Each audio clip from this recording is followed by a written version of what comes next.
I'm excited to tell you about the world's #1 expanding garden hose and their brand new product, the Pocket Hose Ballistic. Every time I've worked on lawn care or landscaping, the hose always has been the most frustrating part, until this one. It's lightweight, doesn't kink, and actually makes watering simple. I've dealt with plenty of heavy, tangled garden hoses over the years doing lawn care and landscaping, and this is easily the most manageable hose I've handled.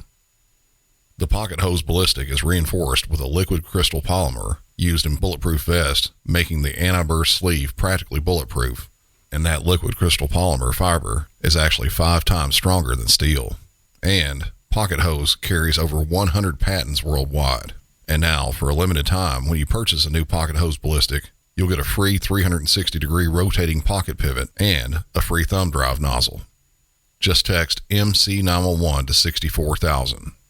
That's MC911 to 64,000 for your 2 free gifts with purchase. Text MC911 to 64,000. Message and data rates may apply. Girl, winter is so last season. And now spring's got you looking at pictures of tank tops with hungry eyes. Your algorithm is feeding you cutoffs. You're thirsty for the sun on your shoulders. That perfect hang on the patio sundress. Those sandals you can wear all day and all night. And you've had enough of shopping from your couch. Done hoping it looks anything like the picture when you tear open that envelope? It's time for a little in-person spring treat. It's time for a trip to Ross. Work your magic. As a 911 dispatcher, I've spent more than 2 decades listening to people on some of the worst days of their lives. And if there's one thing I've learned, it's that what the rest of us see is often only a tiny part of the story. We pass by homes every day. We wave to neighbors, and we see family photos online. We assume we know what's happening in the lives around us because everything appears normal from the outside. But the truth is, dispatchers hear what most people never do. We hear the arguments before the police arrive. We hear the fear before headlines are written. And we hear moments when carefully guarded secrets suddenly come crashing into the open. The public usually sees the aftermath, the flashing lights, the crime scene tape, news reports. We hear what came before. Tonight's stories all have one thing in common. They began away from public view, in places where no one else could see what was unfolding. Places where the people involved likely never imagined a stranger wearing a headset would one day become a witness to the worst moment of their lives. And it all started behind closed doors. Welcome back to Music City 911.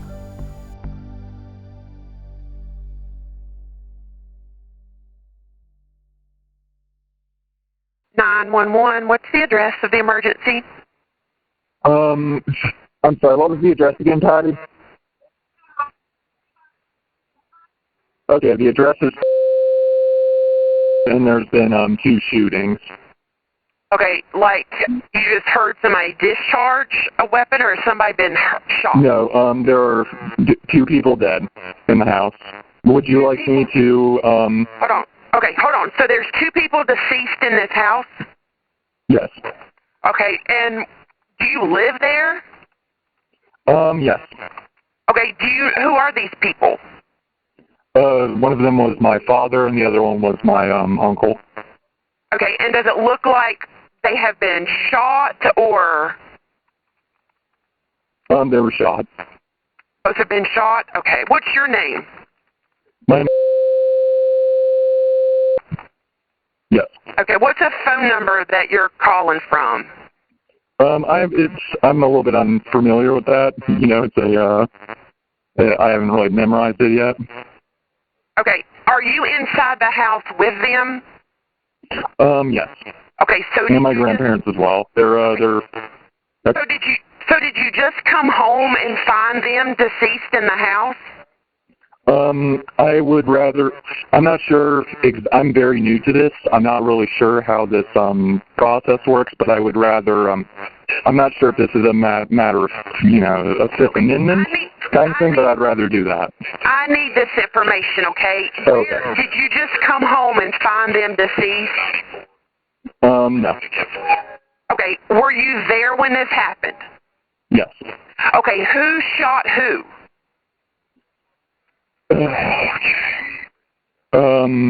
I shot them both. Okay, so you're the one that you shot both of them. Where is the gun? The gun is on the bed beside me, but I could leave it there. No, just leave. No, just leave the gun on the bed. Okay. Okay. Okay. And what kind of gun is it? It is a 7.62, a 308 Galil. Okay, so it's a 308. Yes, 308 semi-automatic Galil, and also a 10 millimeter, but that's on the counter. Where's your grandparents at? I kept them in the bathroom, or I escorted them into the bathroom. I used a chair and tape to keep them there while I got my head sorted out. Okay, so you have put your grandparents in the bathroom? Yes. I had no intention of hurting either of them. I never did. What, I'm sorry? I had no intention of hurting either of them. I never did. This was between me and my dad and his brother. Okay, and why did y'all get in an argument, or? This has been a long back and forth. It's been a long back and forth since I got here. It's kind of a long story. I would rather kind of turn myself in and explain it down to the station if that's possible. What's your last name?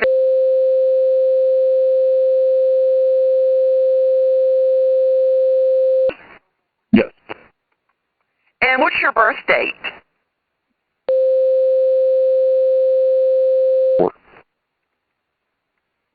Okay. And where are you at in the house? I'm in my father's room. Okay, is that where your father and uncle are at? No. I panicked. I got nervous, so I tried to clean up as best as I could. So there's a post-mortem cut on his neck to make sure he's dead because he's a large man. It made me nervous. Okay, how long ago did you shoot him? Probably close to maybe a couple hours, maybe, if I had to guess. And you were...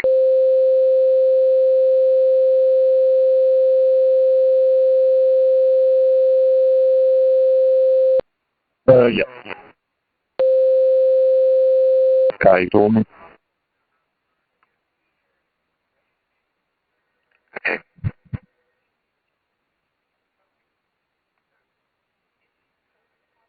Okay. But you said, and where is it? You said that there was a 308, and you said there was a pistol also? Yes. Okay, where's the pistol at? On the counter. In the living room or in the kitchen? No, it's in the same room as the rifle. Okay. Okay, but right now you're in. Is there any way you can go to the kitchen? I'm sorry, what? Where you said you're in the back bedroom? Yes, I'm in my father's room right now. Okay, where is the bedroom in relation to where your father and them are at? He's in the garage with a sheet over him. His brother is in his room. Okay, so your father, what's your father's name? Okay, and he is in the garage? Yes. And you put a sheet over him? Yes. And your uncle is where? He is in his room. Okay, and what's your uncle's name? And he's in the bedroom? Yes.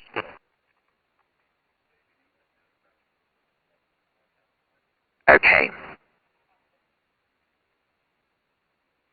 And are your grandparents okay? Yeah, they're fine. I didn't hurt them at all. Have you checked on them lately? Yeah, I saw them a short time ago. Okay, and did y'all get into an argument or something? No, it's like I said, this is somewhere to be explained. It's a very long feud between me and him. There's a lot of death threats back and forth between each other over the years, frankly, and, it's kind of blew up tonight.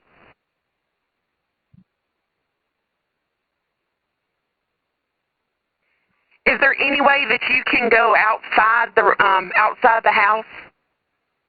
Yes. Would you like me to wear something brightly lit or something to... No, what do you, okay, do not have anything in your hands. I want you to stay on the phone with me. Do not have anything in your hands. And when you go out the front door. I understand. Would you like me to wait in the driveway then? Well, I need you to make sure, though, your hands are up. If you can put the phone, like, on your shoulder, but make sure the officer can see your hands, please. I understand.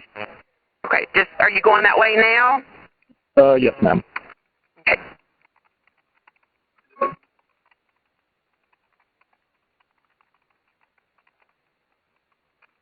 Okay, you told me you'd like me to stay on the phone with you.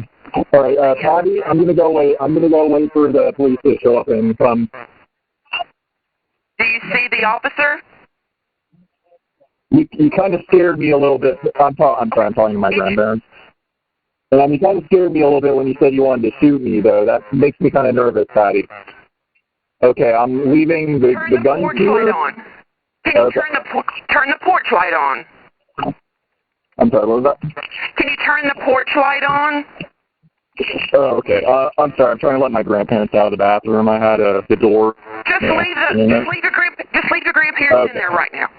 I need you to go and turn on the front porch light and walk out the door, but nothing in your hands. Okay, there you go. Okay, you're not gonna shoot me, right? No. Okay, I'm turning myself in. Okay. Don't shoot me in the back, please. Long as you have your hands, nothing in your hands. All right, I'm sorry. I was speaking to my grandparents. What? I was speaking to my grandparents. I'm sorry. Yeah, Okay. come down to the garage. Can you open the door? Garage door? Yes, I'm opening it now. You're opening the garage door? And you still don't have anything in your hands, is that correct? I'm sorry, the garage door is loud. I'm having a hard time hearing you. Okay. Are you outside yet? Yes, I'm going outside right now. Okay, you're walking out the door. Is the light on?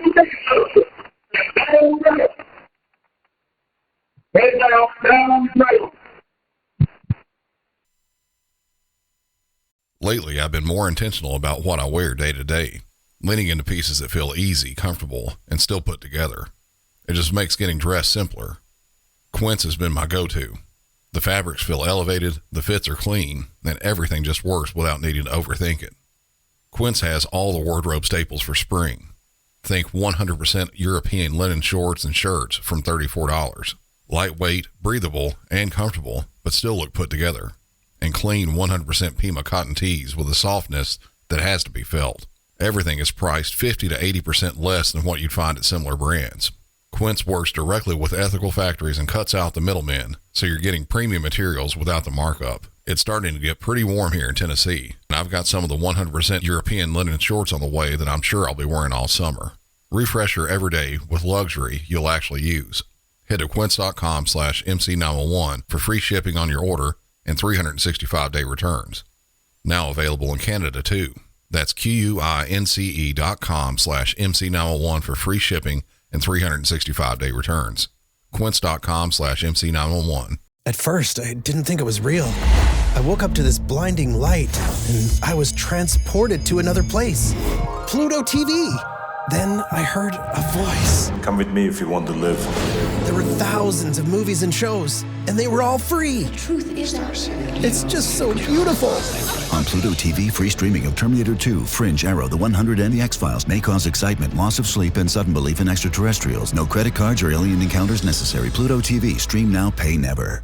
The jurors sat in a dark room, hands resting on a Ouija board. They weren't guessing. They were asking the victim who killed them. Sounds unbelievable, right? But it happened. And that's just one of thousands of stories waiting for you on Morning Cup of Murder. Hi, I'm Karina Beamisturfer, and every single day on Morning Cup of Murder, I bring you a real, chilling, true crime story connected to that exact day in history. From killer cannibal brothers to the Boy Scout who was obsessed with the occult, and the strange story of the bloody hammer in the frozen cabin. These aren't the cases you've heard 100 times. They're the ones that make you stop and think, how have I never heard this before? before. With over 2,500 episodes and a brand new story each and every single day, Morning Cup of Murder becomes part of your routine fast. If you like your coffee hot but your bones chilled, then sit back and start your day with a Morning Cup of Murder. Go listen to Morning Cup of Murder wherever you get your podcasts. And remember, stay safe.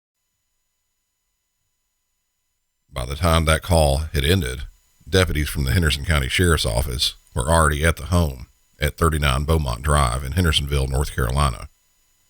Located about 25 miles south of Asheville, Hendersonville is a mountain community known more for apple orchards and scenic views than violent crime. Beaumont Drive sits in a quiet residential neighborhood, the kind of neighborhood where people mow their lawns on the weekends, wage with their neighbors, and generally expect to feel safe in their own homes. But on the night of November 21st, 2021, just after 9:30 p.m., deputies would arrive at a scene that was anything but ordinary. What dispatchers had just listened to was not a witness reporting a crime. It was 27-year-old Garrett Robert Ellie admitting that he had killed two members of his own family.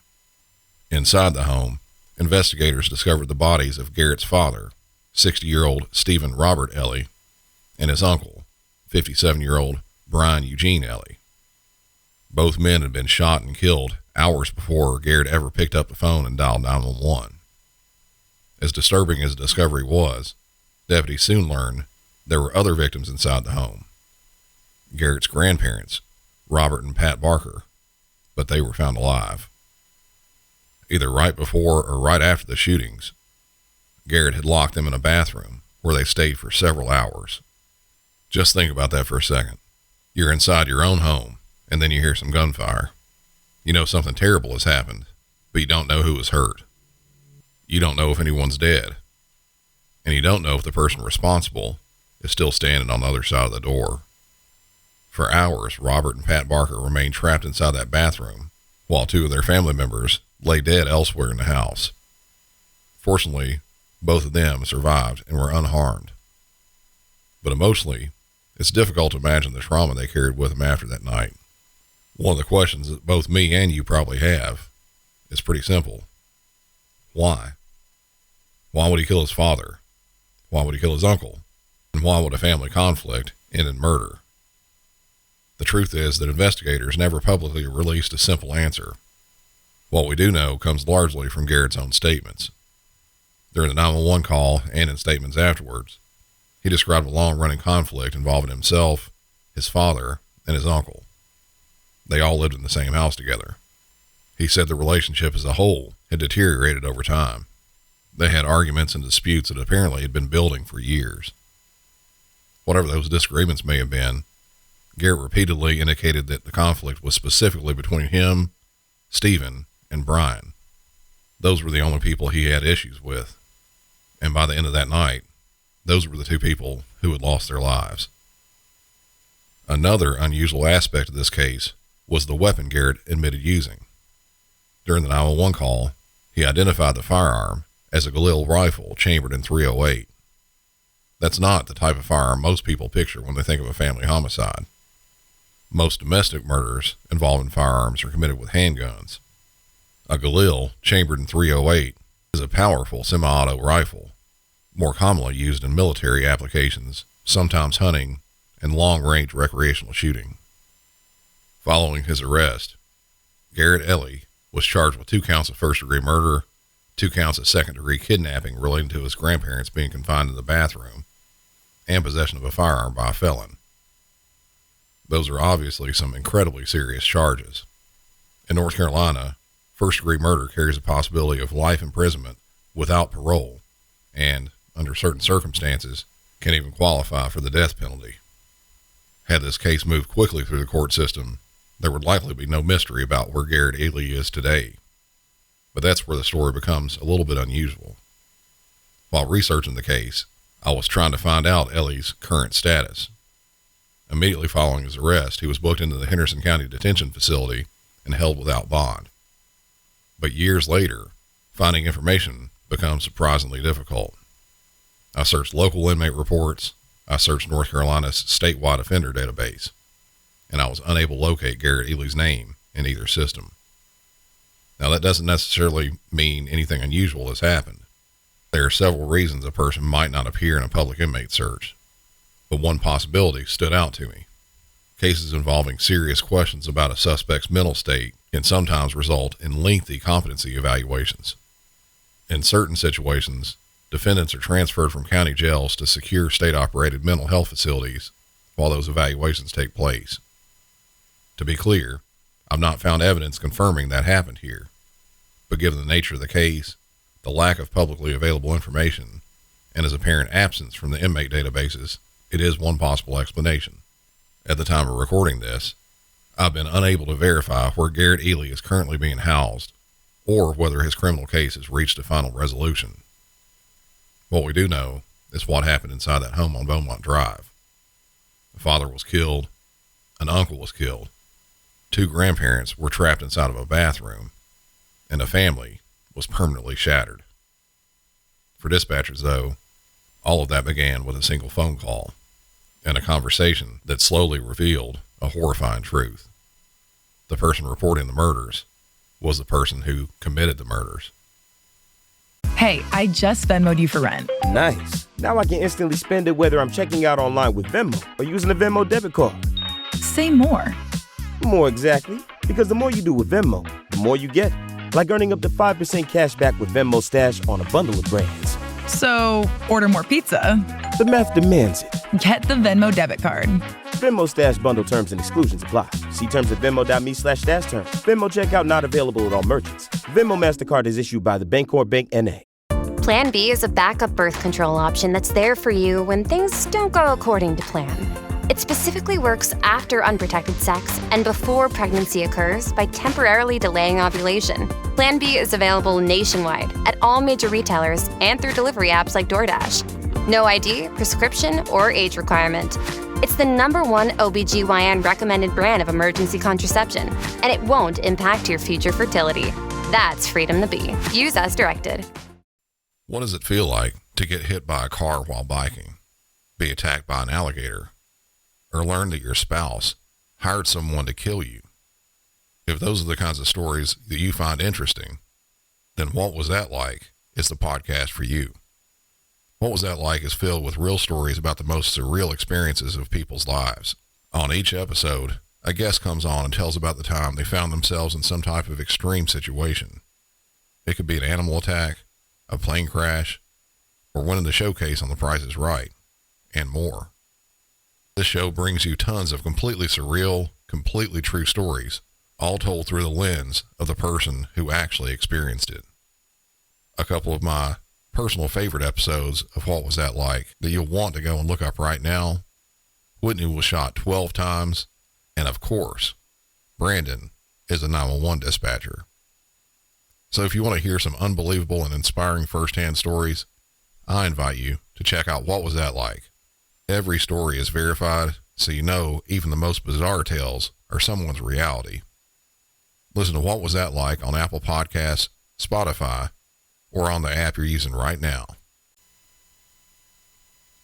911, where is your emergency? I'm at 4420 Carter Road, the Oaks Apartments. I swear to God, I just heard a gunshot come out of unit number 1, and they've had police over there multiple times in the last couple of weeks, and I swear to God, that's what that was. I was just out front getting a delivery of pizza and everything, and I swear to God, I heard a gunshot come from number 1. Do you know who lives there?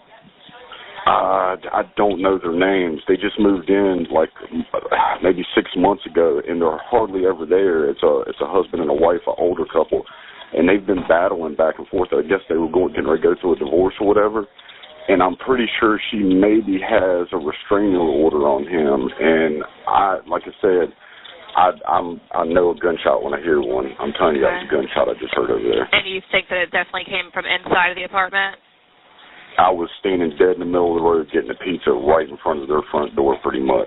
The pizza guy from Romano's literally stopped in the middle of the road behind their car. There's only one car there, and I swear to God, I'm telling you, it made me jump. Just one shot? Yeah, that I heard. Can you see any vehicles out front that match what they might be wearing? Their vehicle? Her car, the wife's car is out front. He has a little brown tan car too, but his isn't out there. Her tag number, I'm looking through my door now, is DFN128. DF as in Frank N128?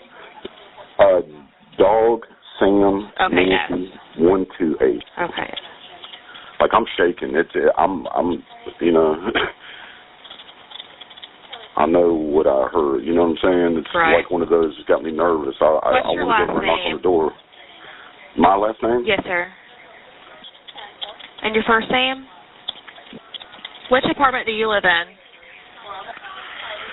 Like I'm stepping outside right now. Hold on 1 second, sir.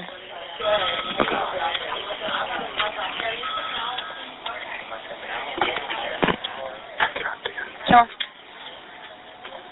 Have you heard anything else since we've been on the phone that's suspicious, or can you hear anybody walking around? I'm literally standing out here right now. There's some kids walking down the side of the road here to take trash out. I'm literally. Have you seen her or him there to believe that they're? No, and okay. No, and she had to have just got home because I was out here. I got plants out front here, and I was literally just watering my plants and stuff, waiting for the pizza guy. Okay. And she had to have just got here maybe 20 minutes ago, tops. She must have been at work all day. Do you know what the male's name is? Do what? Do you know what the male's name is?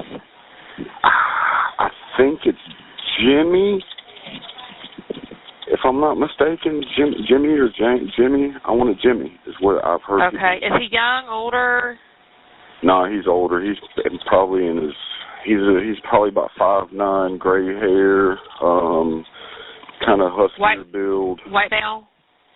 Yes, ma'am. Okay. Yes, ma'am.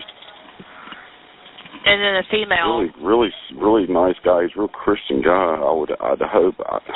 Do you know about any physical abuse over there? You see, law enforcement's been over there before. No. He's actually kind of the opposite of that. He's one of those really Christian guys. Like that's the last thing I heard from him when I seen him last was maybe a week and a half ago, 2 weeks ago. He was like, "Hey man," he's like, the Bible says you're not supposed to divorce. That puts like a rift to God. That's you're never supposed to get divorced, man. He goes, "This isn't right. This just isn't right, man." Okay, and so they have been going through a divorce? Yeah, I guess they were getting ready to or something. He just wasn't having it, and he just I don't know. And that's something that the guy told you? Yeah, and that's the last time I've seen him, and that was like maybe a week and a half, 2 weeks ago. And then since then, I've seen the police here 2 times, and actually that's the last time I seen him was when the police was here. So whenever that, not this last time, the cops were here. I think they were here yesterday or the day before, over there, but the time before that. So if you can pull that up, that's the last time I seen him. Okay. But I'm telling you, that was a gunshot. I swear to God, that was a gunshot. I know a gunshot. They're coming to you. Just keep me on the phone for a little bit longer. I want to make sure they don't need anything else from you. And do you want me to get the neighbors literally just walked in next door? Do you want me to tell them next door to that apartment? Do you want me to tell them to get out of there? They got a little baby in there. Shit, I'm telling you, that was a gunshot. That's going to be up to you. If they have a baby and that's what you feel like is best for you, I'll let you just make that decision. Hey. Try not to. Y'all get y'all's kid. Y'all get out of there. Come on. Get your old lady and get the fuck out of there. Try to stay calm with them, not to get them, excited. Man, I heard something over there, and I don't want y'all to be over. Let them know that police are coming to check everything out. The cops are coming to check everything out, but I don't want y'all. I'm telling you, I want y'all to be over here.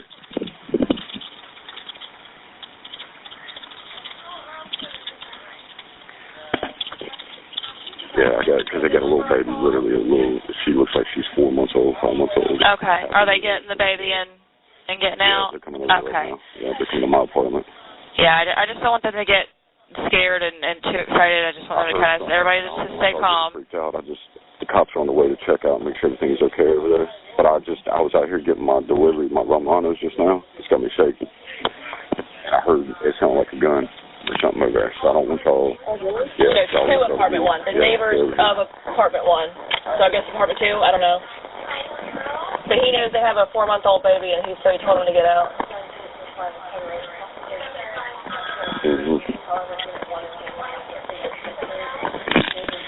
And you're for sure it came from apartment 1, right?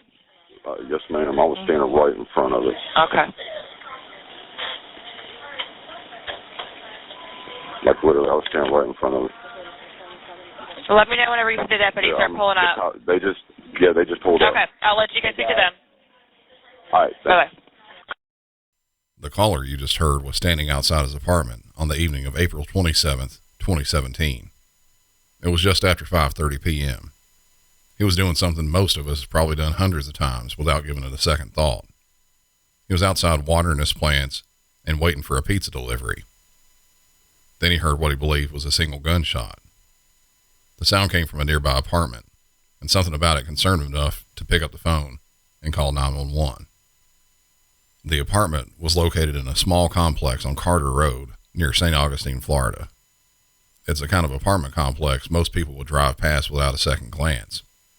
They have their palm trees, the building's made of stucco, but it looks like they've probably been weathered by years of heat and humidity, and the neighbors that live there are close enough to know each other's faces, but not always their stories.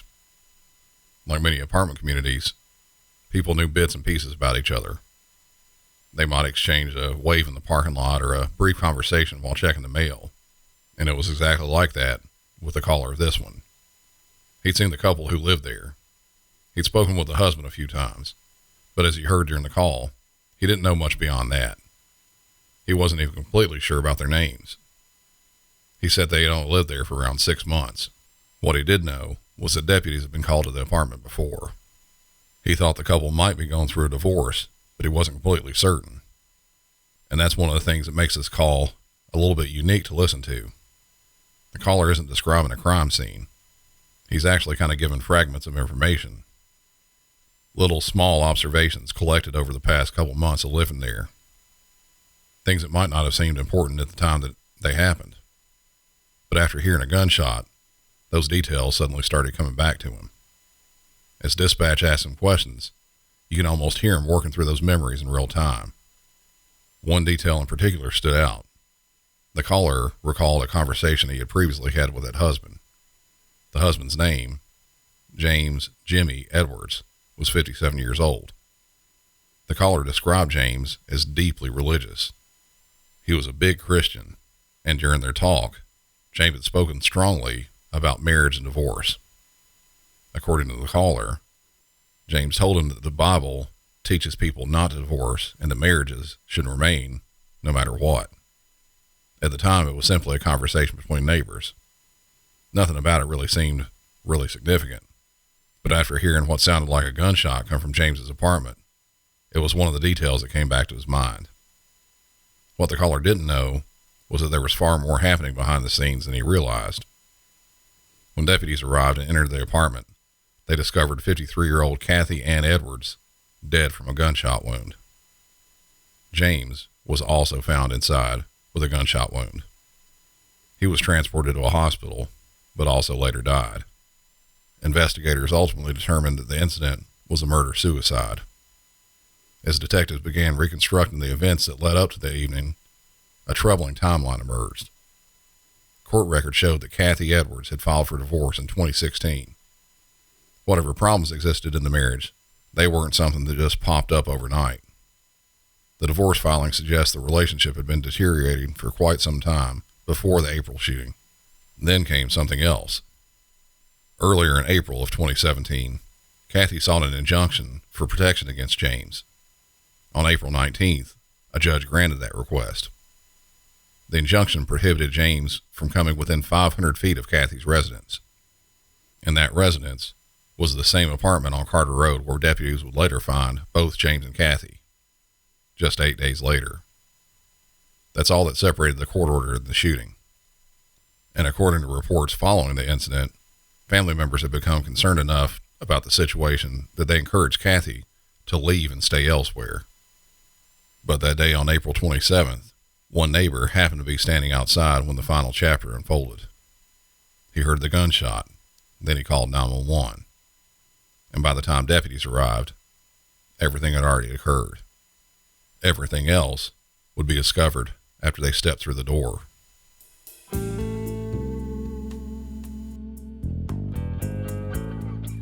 That'll be it for this one. But before I go, I got a favor to ask. If you enjoy the show, tell somebody about it. Every time someone shares an episode with a friend or makes a post about it online, or, even better, mentions Music City 911 to another true crime fan, it helps more than you probably realize. If you want to go a step further, head over to patreon.com/MusicCity911. You can also buy some Music City 911 gear over at MusicCity911.com. Pick yourself up a Meth Raccoon t-shirt, the perfect fit for summer. Until next time, for Music City 911, I'm Brandon, and y'all have a good one.